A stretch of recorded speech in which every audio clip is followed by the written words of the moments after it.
com você do verso 1 até o verso de número 18. E eu vou me basear no mesmo versículo que estivemos trabalhando da última vez que pregamos aqui, que meditamos na palavra do Senhor. Versículo 14.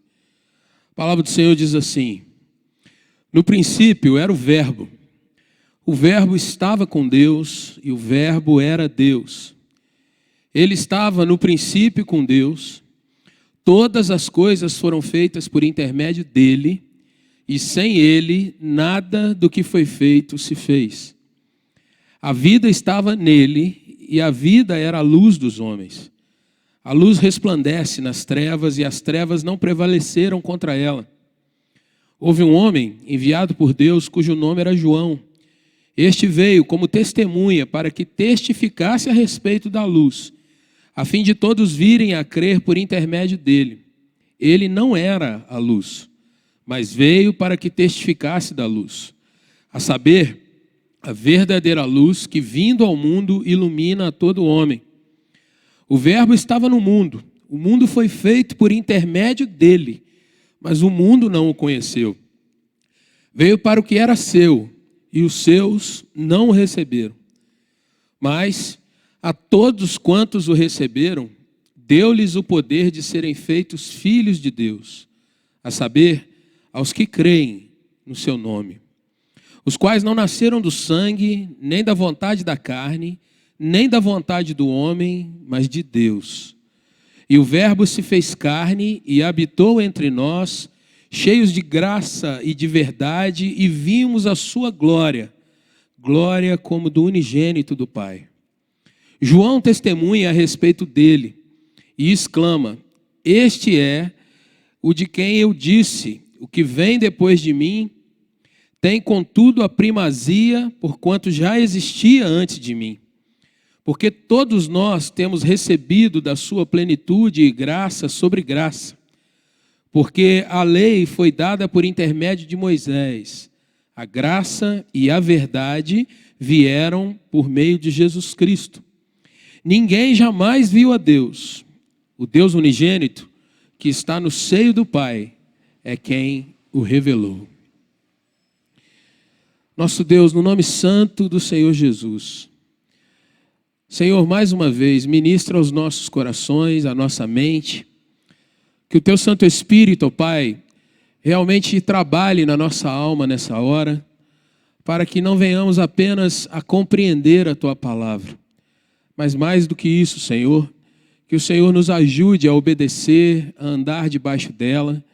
E, ó Deus, nessa noite, que haja edificação, que haja realmente alegria, haja a serenidade do Teu Santo Espírito sobre nós, no sentido, ó Deus, de que mais uma vez tenhamos, ó Deus, os corações agradecidos, corações adoradores diante da vinda de Jesus, que celebramos nesse tempo de forma mais particular, mas que o Senhor nos ajude nessa noite, ó Pai, a que a mensagem da Tua palavra, de fato, tome o nosso coração e a nossa vida, para a glória do Teu nome, para o nosso bem, para que sejamos, ó Deus, assim, aquecidos diante, ó Deus, desse tempo que nós temos vivido.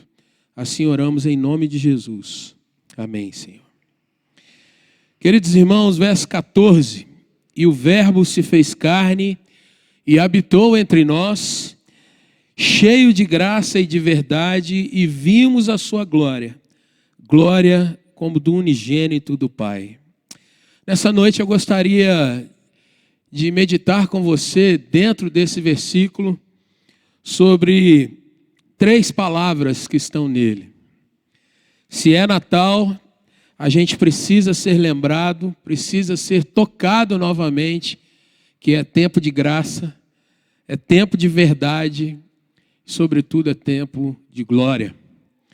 O texto lindíssimo desse versículo, nós pudemos trabalhar no último domingo, não esse anteontem, esse último, mas o penúltimo.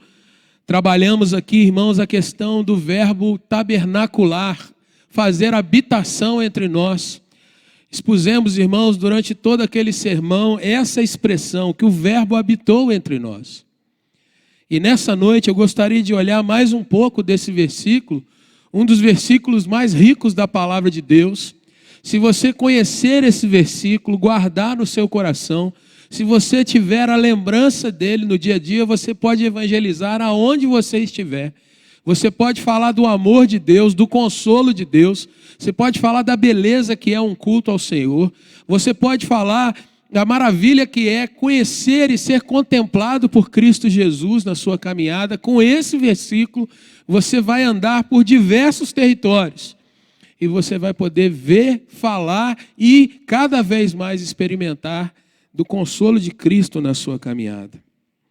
Nesses tempos, irmãos, em que as nossas relações sociais, como igreja, às vezes como família, estão tão desgastadas. Nesse tempo, queridos irmãos, em que nós estamos carregados de desapontamentos, de decepções, a pergunta que vem é: será que a gente pode olhar e crer que pode haver restauração, um renovo, um pedido de perdão? Será que pode haver entre nós, irmãos, no nosso grupo de amizade, de convívio, a questão de nós sairmos um pouco daquela questão assim: fulano não dá nem para a gente conversar mais, porque eu vou para um lado, ele vai para o outro, eu digo uma coisa, ele diz outra, eu penso de um jeito, ele pensa de outro, e a gente não consegue nada mais do que ou se atacar ou se decepcionar um com o outro. Será que é possível haver, querido irmão, um retorno, um renovo, um tempo novo daqui para frente? E eu quero afirmar para os irmãos que por nós mesmos, porque nós somos falhos e porque dificilmente a nossa cabeça é mudada, se não for realmente algo muito impactante ou algo que venha externo a cada um de nós, fica realmente impossível a gente pensar nisso. Fica impossível a gente pensar em perdão, em restauração, em ouvir um ao outro, mesmo que a gente já tenha se machucado antes. Mas por Jesus, tudo pode ser novo. E é nisso que eu gostaria de fixar essa palavra nessa noite. Olhe para o texto que nós estamos lendo, queridos irmãos, porque a primeira verdade que esse texto nos mostra é que foi Jesus quem veio até nós. Se você está lendo o texto, você vai ver que o Verbo, ele se fez carne e habitou entre nós. Parece algo tão básico, mas quando você olha para o desdobramento disso, irmãos, a nossa vida religiosa, teológica, para a nossa caminhada diária, você vai ver que faz toda a diferença. Porque se a gente fosse pensar na minha relação com o próximo, normalmente a gente não vai até o outro. A gente aguarda. Quando está bem assim, né? Porque normalmente o que a gente faz? A gente abandona. A gente diz: olha, não dá para caminhar mais com esse grupo. Melhor largar de lado. Não dá mais para ir até essa pessoa. Já me decepcionou demais, já me traiu. Eu confiei, dei minha palavra. Eu apostei na pessoa, investi, incentivei. E olha que decepção. Então a tendência por nós mesmos é sairmos de perto. É deixarmos. É dizer: olha, não dá mais, segue o seu caminho.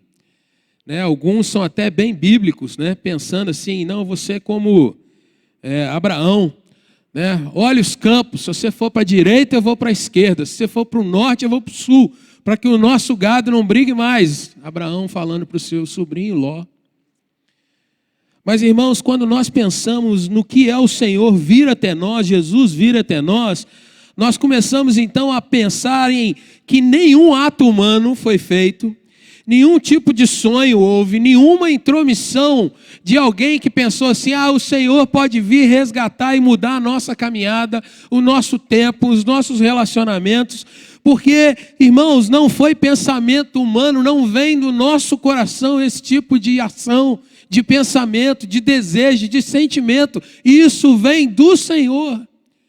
Porque quando a gente olha, irmãos, quando tudo foi quebrado no primeiro momento, tudo foi arranhado, distorcido, as nossas percepções da vida, da nossa caminhada, tudo isso foi machucado, maculado.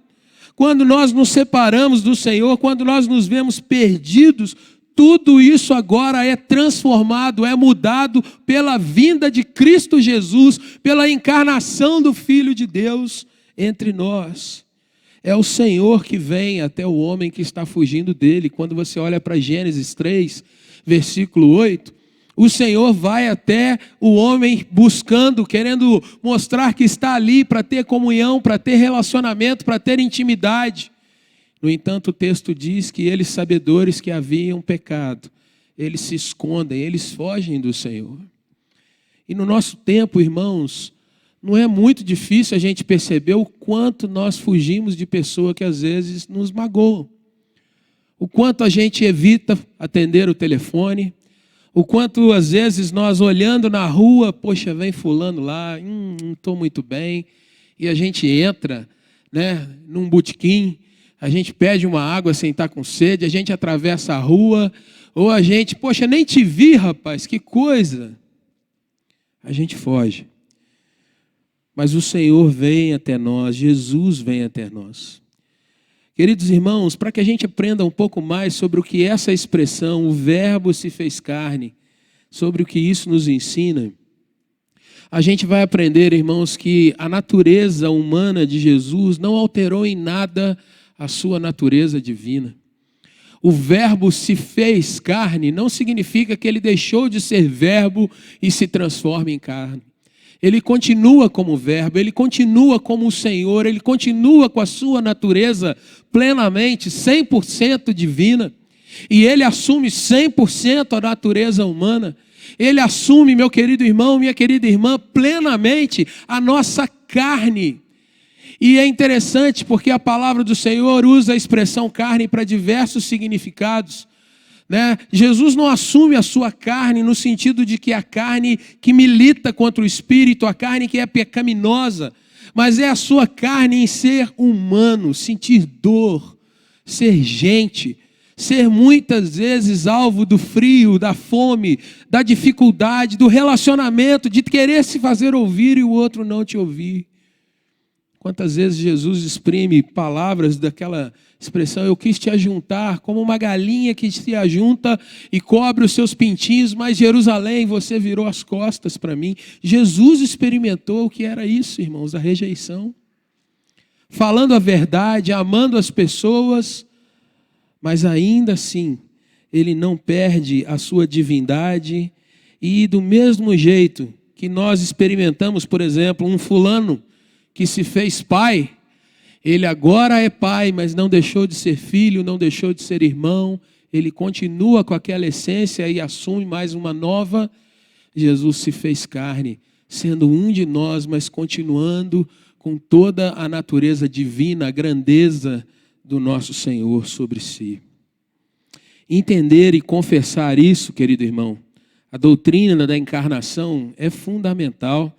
E é fundamental para nós nesse tempo, porque muitos, ao fugirem da palavra do Senhor, ou estabelecerem uma interpretação bem distante do que é a sua responsabilidade, dos ônus que vêm quando nós assumimos o Evangelho para nós, muitos afirmam que não foi bem assim. Muitos têm visões distorcidas, afirmando que Jesus veio, sim, esteve, mas foi um espírito evoluído e não alguém que passou as dores que nós passamos, as lutas que nós passamos, e isso é completamente antibíblico. Se você quer entender mais sobre isso, veja aí 1 João 4:2 na sua Bíblia. Nisso reconhecereis o Espírito de Deus, todo o espírito que confessa que Jesus Cristo veio em carne, assim como nós, eu e você somos. Jesus veio assim de fato. Esse espírito procede de Deus, é o que diz João, escrevendo em sua carta. Filipenses 2:7, nós aprendemos que Jesus de fato é carne como todos nós. O significado pleno de humanidade estava sobre ele. Ele veio até nós. Nesse tempo de Natal, queridos irmãos, nós precisamos ser lembrados pela palavra do Senhor, que apesar de todos os desgaste que nós possamos ter vivido nesses últimos tempos, Jesus está entre nós e pode nos ligar novamente. Jesus pode trabalhar na sua casa novamente. Jesus pode trabalhar nos seus relacionamentos novamente. Jesus, exatamente como eu e você que podemos nos sentir e nos perceber, Jesus carrega consigo a autoridade para mostrar e para fazer coisas novas no nosso meio. Ele veio até nós. Não foi nenhum de nós que foi até o Senhor primeiro.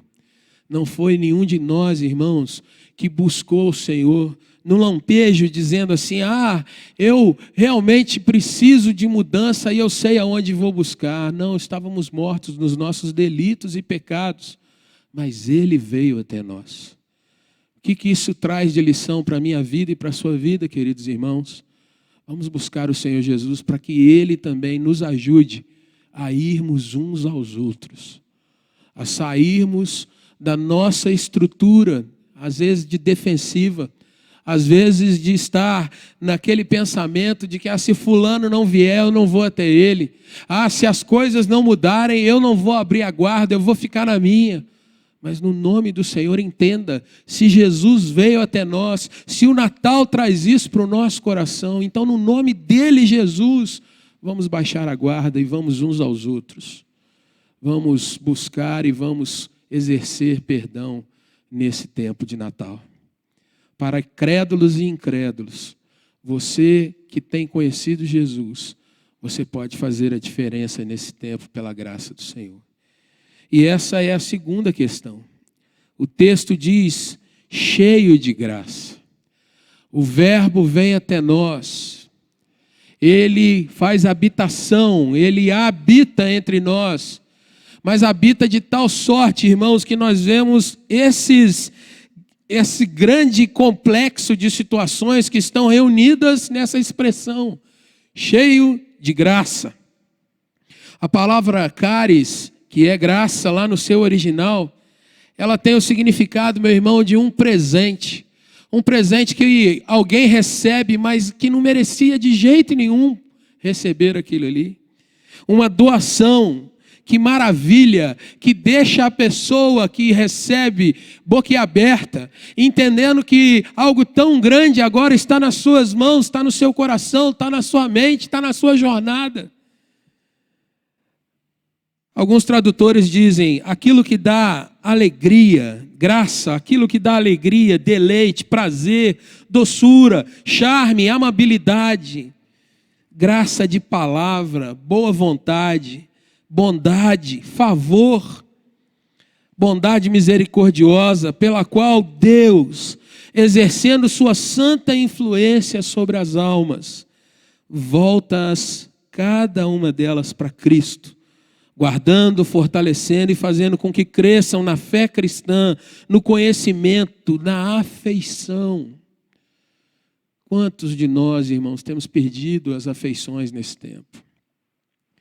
Um tempo que tem se falado tanto em Deus, se falado tanto em estar debaixo de Deus, mas um tempo em que as afeições têm sido tão áridas, tão arenosas, difíceis. Mas em Jesus, queridos irmãos, a expressão graça, ela ganha fisicalidade. A graça que você não apenas sente, imagina, mas a graça que você vê. A graça que chega até você, que vem até nós. Em Jesus, queridos irmãos, quando você olha para o Evangelho de João, você vai ver os seus atos, as suas palavras, o seu toque, o olhar de Jesus para as pessoas. A sua paciência em não se vingar, queridos irmãos, como eu e você desejamos tantas vezes. Quando nós pensamos assim, vai ter troco. Jesus nunca disse isso, que iria ter troco. Jesus nunca disse, queridos irmãos, quando eu voltar o tempo vai fechar para o seu lado. Mas ele diz, olha, venham enquanto é tempo, enquanto é dia, enquanto é o momento. Meus irmãos, Jesus mostra para a gente o vigor de entrar na alma, na mente, mesmo quando a nossa mente, a nossa alma está toda enlameada. Jesus entra nessa situação e consegue trazer para nós um pensamento de limpeza, de pureza e começar a fazer grande obra no coração daquele que vai conhecendo, se entregando, se achegando a Ele. Aquele que vai dizendo: Senhor, eu não tenho mais força, não tenho mais como ir, para mim não dá mais, mas Jesus diz: eu vou contigo e eu vou fazer em você obra nova, um tempo novo. Em Jesus, queridos irmãos, nós temos um homem que assombrava as pessoas pelo jeito que ele vivia, pelo jeito que ele agia, pela sua pregação, porque ele era exatamente o que pregava. Se você olhar no capítulo 6 aí de João, versículo 19, você vai ver Jesus assustando pessoas, porque ele andava sobre as águas e ele fazia as tempestades passarem. Jesus, no capítulo de número 2, entra numa festa e quando tudo está indo embora, a alegria, o júbilo daquele momento, Jesus restaura aquilo ali novamente. E o texto diz: ele fez isso porque os seus discípulos precisavam crer. E eu estou pregando nessa noite, querido irmão, para você que tem ouvido tanto sobre Jesus, que às vezes tem falado tanto sobre Ele, mas que às vezes tem sentido no seu coração que a alegria das festividades estão distantes. Que muitas vezes tem sentido a sua alma machucada porque está faltando aquela pessoa do seu lado. Quem sabe não é o tempo do Senhor realizar, como fez nas bodas de Caná, um tempo novo na sua caminhada. Quem sabe não é um tempo do Senhor andar sobre as águas para alcançar o seu barco no meio de um oceano aí complicado. Que você às vezes se vê sozinho, se vê remando, mas não sabe nem para que lado está indo. Jesus é gracioso, é cheio de graça, é cheio dos atos bondosos de Deus em si. Mas o mais lindo, irmãos, aí no texto que nós estamos analisando, é que se você observar o versículo de número 12, você vai ver a graça do Senhor personificada em Cristo para nos conceder o título de filhos de Deus. De sermos chamados de seus irmãos. De sermos chamados, queridos, por um novo nome. A graça do Senhor, cheio de graça, Jesus, faz com que Ele, para todos quantos o recebem, Ele conceda poder, mas um poder não de exibição, o poder verdadeiro de ser chamado Filho de Deus, do Deus vivo. E o texto ainda reitera, a saber, aqueles que de fato se entregam ao seu santo nome. Louvado seja o Senhor, irmãos, porque em Jesus, de fato, nós vemos que a graça do Senhor não é um conceito vazio, distante. A graça do Senhor é algo que eu e você podemos viver. A graça do Senhor, irmãos, a despeito de nós percebermos, está sobre nós. A graça do Senhor é aquela que você, percebendo ou não, você sai da sua casa, vive o seu dia, quando você volta à noite, você fala: hoje não aconteceu nada. Muitos dizem: puxa, que dificuldade, e outros vão dizer: glória a Deus, porque eu saí e voltei, e Ele me trouxe para o meu lar. A graça, queridos irmãos, é perceber que Deus está conosco, e em Cristo Jesus, Ele não apenas está perto, mas Ele está operando na nossa caminhada. Mas o texto fala de mais um ponto, que nós lemos aí, que Jesus é cheio de verdade. Ele é a verdade. E nesse Natal, queridos irmãos, muitas vezes nós ficamos meio que perplexos quanto às definições que as pessoas têm dado. Qual o sentido da vida? Por que estamos nessa jornada? Por que estamos passando por um tempo, queridos irmãos, onde tanta gente quer direitos e direitos e direitos, e tantos, esses mesmos tantos, não querem responsabilidades, não querem o contribuir para o bem comum, muitas vezes. A expressão aletheia, a verdade tal como ensinada na religião cristã verdadeira, com respeito a Deus, a execução dos propósitos que Ele tem para a humanidade através de Cristo, os deveres do homem, opondo-se igualmente às superstições dos gentios e às invenções, seja dos judeus, as opiniões e os preceitos dos falsos mestres, até entre os próprios cristãos. Jesus é a verdade, e em Cristo eu e você temos a verdade. E isso é lindo, querido irmão, porque Jesus não é uma verdade. Nós vivemos dias em que as pessoas têm se arrogado, você tem a sua verdade e eu tenho a minha. Isso é falso. Porque a grande realidade, querido irmão, é que a verdade é uma só.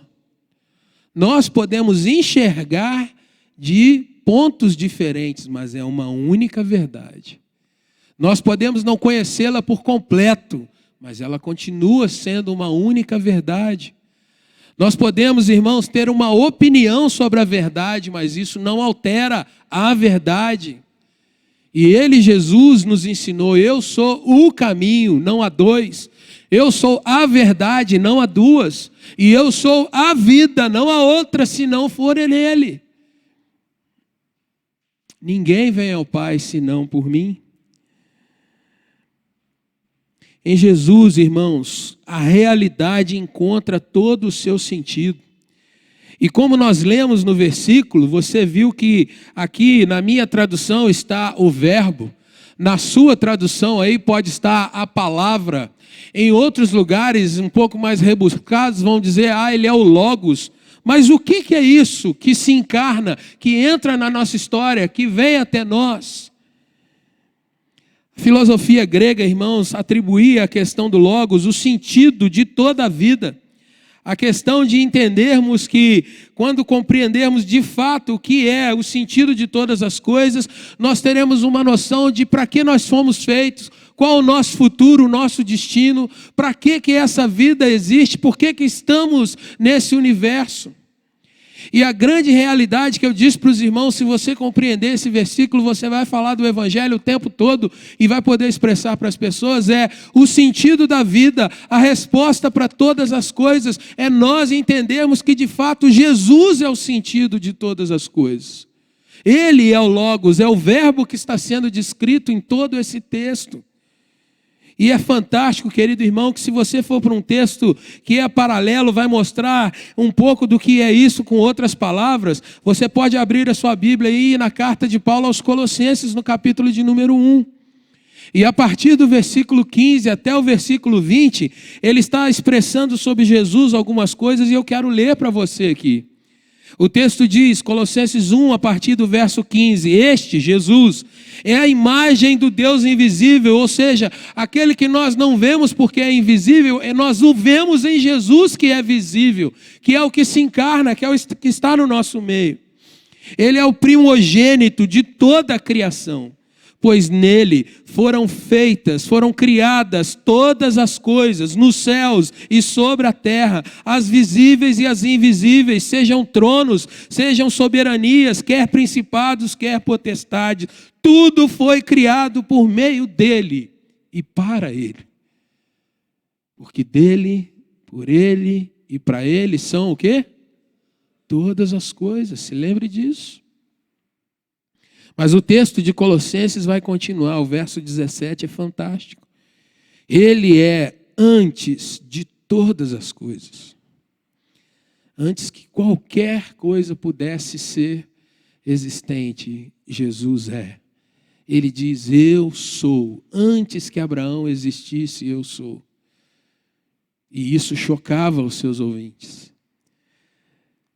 Verso 17 ainda, nele tudo, não uma coisa ou outra, mas tudo subsiste.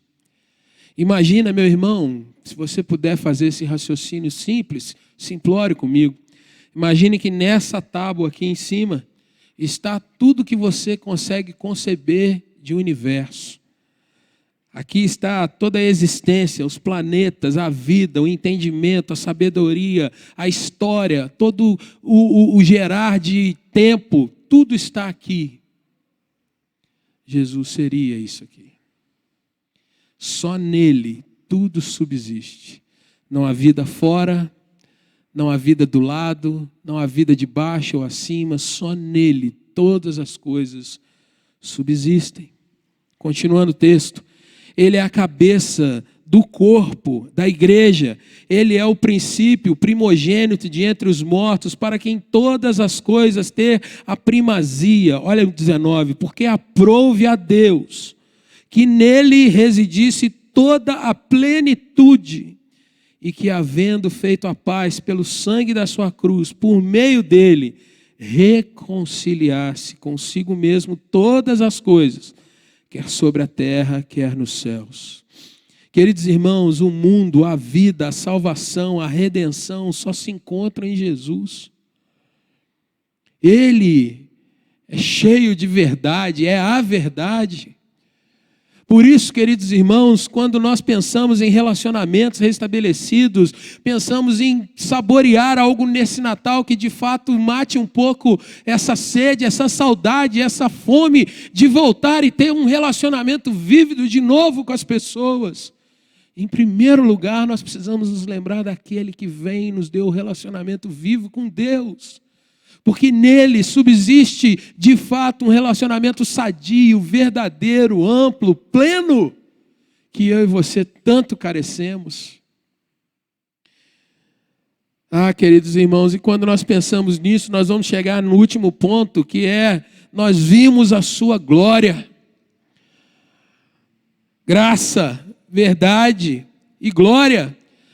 A expressão glória, meus irmãos, doxa, lá no seu original, é o esplendor, é o conjunto dos atributos de Deus. Quando você pensa em juntar tudo aquilo e falar uma expressão, você vai usar essa expressão. A glória do Senhor encheu esse lugar. A glória do Senhor enche a minha vida. A glória do Senhor, ela tem que ser coberta para que Moisés não seja fulminado de tamanha grandeza que há quando passa naquela fenda de montanha. A glória do Senhor.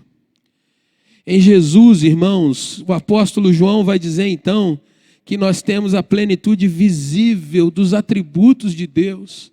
O Senhor andando sobre a terra, passando nos lugares onde eu e você passamos. O Senhor tocando pessoas e curando. O Senhor levantando mortos. O Senhor alimentando multidões. O Senhor, irmãos, restaurando. Desde uma mulher que era completamente marginalizada, esquecida, mas o Senhor vai até ela e pede água. Ela que tinha sede, mas Ele lhe pede água para mostrar para ela que dele poderiam surgir rios sobre ela e dela para outras pessoas, rios de água viva. Ele se aproxima também de um mestre, alguém extremamente sábio, e ele o constrange dizendo, olha, você precisa nascer de novo. E aquele que é tão cheio de cultura, de grandeza, diz, mas o que é nascer de novo? E talvez, irmãos, nesse intervalo esteja a minha vida e a sua, talvez muitos cheios de cultura, mas sem nenhum coração, dizendo, será que eu preciso de novo ter nascimento? Será que o Senhor precisa soprar de novo um fôlego de um amor novo? E talvez a gente esteja num outro extremo, ou perto dele, de alguém completamente à margem. Olha, ninguém olha para mim, eu estou esquecido aqui. E de repente o Senhor traz um pouco d'água. Vamos conversar um pouco. Talvez você está pensando que é lá longe que tem que ser adoração, mas chegou o tempo de, em espírito e em verdade, as coisas acontecerem. Em Jesus, queridos irmãos, nós vemos protocolos socioculturais sendo quebrados. Jesus é aquele que entrava nas festas do seu tempo, mas não se contaminava com o espírito das festas. Jesus entrava nos barcos, nos morros. Ele chama um jovenzinho, aparentemente sem nenhum tipo de possibilidades, ele chama para alimentar uma multidão. Jesus é aquele que está pronto, querido irmão, a quebrantar e quebrar qualquer tipo de paradigma. Ele discute com os políticos do seu tempo, cura cegos, coxos, leprosos. Ao mesmo tempo, ele vai e lava os pés de pecadores que já andavam com ele, viam, mas ainda não percebiam de fato a sua grandeza. Jesus também ora pelos seus discípulos. Jesus mostra, irmãos, que tantas coisas acontecem, mas com uma finalidade muito clara, definida pelo Evangelho de João. Por que tudo isso? O Verbo se fez carne, habitou entre nós, vimos a sua glória, vimos que ele estava cheio de graça e de verdade. Essa glória precisava ser vista para que pudéssemos confessá-lo como o unigênito do Pai. Como aquele que, diferentemente de nós, tem toda a essência, a verdade de ser Deus de fato, mas o Deus conosco. Ao mesmo tempo tão perto, mas ao mesmo tempo tão santo que nós precisamos ser mudados para confessar e experimentar essa grandeza. Quero caminhar para o final dessa palavra, te convidando a abrir no capítulo 20 de João.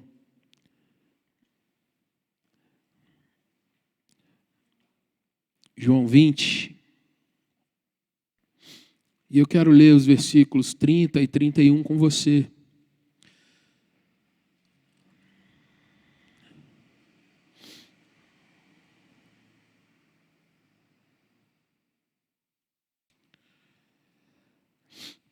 Muitas vezes, queridos irmãos, pensamos no Natal apenas nessa dimensão de uma época. Pensamos em um tempo de uma reflexão, de comunhão.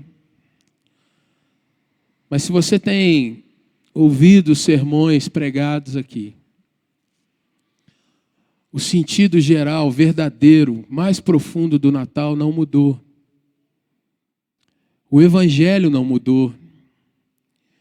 E assim como João descreve nesses versículos, o propósito que ele tem de escrever tantas passagens, demonstrando as histórias, os encontros, as palavras, as ações do Senhor Jesus, isso vale para nós hoje, irmãos, num tempo de Natal, de graça, verdade e de glória. O seu texto diz assim: na verdade, fez Jesus diante dos discípulos muitos outros sinais que não estão escritos neste livro. Estes, porém, foram registrados para que creiais que Jesus é o Cristo.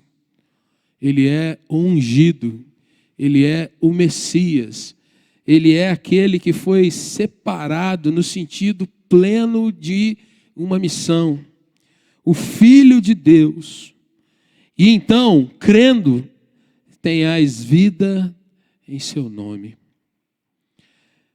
Quantos irmãos nesse tempo estão cansados e vivendo de uma forma que na realidade estão apenas tentando passar nesse tempo um tempo de amenidade? Quem sabe nós trazendo isso ao nosso coração, nós possamos não apenas desfrutar, mas levar para outras pessoas.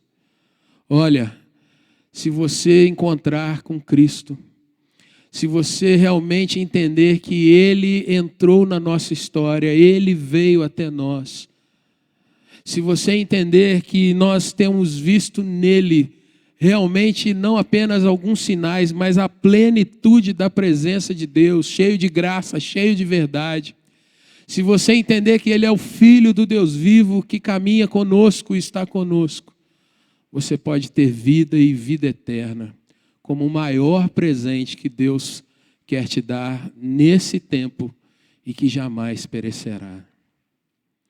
Que nesse Natal nós possamos realmente, irmãos, trazer essa mensagem para perto de nós. para dentro da sua casa, para a sua caminhada com seus vizinhos, seus amigos de trabalho. Que você se lembre que Deus veio até você. E que você então se identifique. Houve um tempo que você tinha o coração, a cabeça totalmente fechada. Então não se envergonhe de chegar para amigos seus e compartilhar com eles. E a primeira questão de identificação é essa. Fala, olha, um dia eu entendi que o Senhor veio até mim. E Ele veio até mim e vem até você também hoje. Ele vem através de mim, porque Ele habita conosco. E eu vim falar uma mensagem de graça, de verdade, para que você possa glorificar a esse Deus comigo. Vamos baixar as nossas frontes e orar?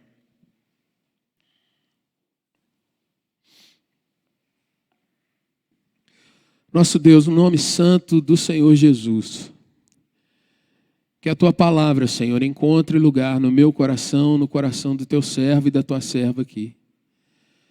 E, ó Deus, que nós tenhamos, Pai, o amor renovado, a fé fortalecida, a autoridade do Senhor para proclamar o Teu Evangelho nesse tempo.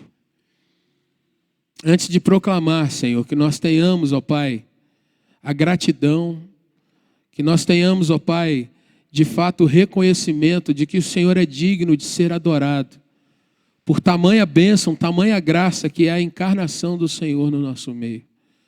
Por tamanho favor, ó Deus, que é o Senhor andar entre nós, sentir tudo o que sentimos, morrer a nossa morte e trazer a ressurreição para que pudéssemos viver a Tua vida. Pai eterno, se há entre nós alguém que tem ouvido essa mensagem nessa noite e ainda não se encontrou contigo, que o Senhor, por graça, por misericórdia, trabalhe nesse coração para a glória do Teu nome, para que haja liberdade, para que haja, Senhor Deus, vida nova, para que haja salvação de fato. Ó Deus, muito obrigado pela Tua palavra. Senhor Deus, que livro é esse? Que palavra é essa, Senhor? Que se renova e que nos enche a cada dia de vida. Obrigado, Espírito Santo, porque o Senhor tem agido e continua nos cuidando. Que o Senhor realmente santifique o Teu nome na nossa caminhada a cada dia. Muito obrigado, Senhor, em nome de Jesus. Amém.